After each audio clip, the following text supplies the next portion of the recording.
Available now at the Titan Outlet store. In this video, we are demonstrating a 1992 John Deere 535 in good condition.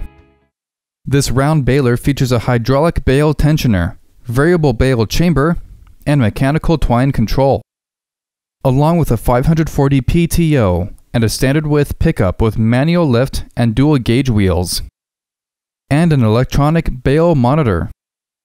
For more information on this John Deere 535, contact our sales team at the Titan Outlet store. To view more equipment videos, check out and subscribe to our YouTube channel.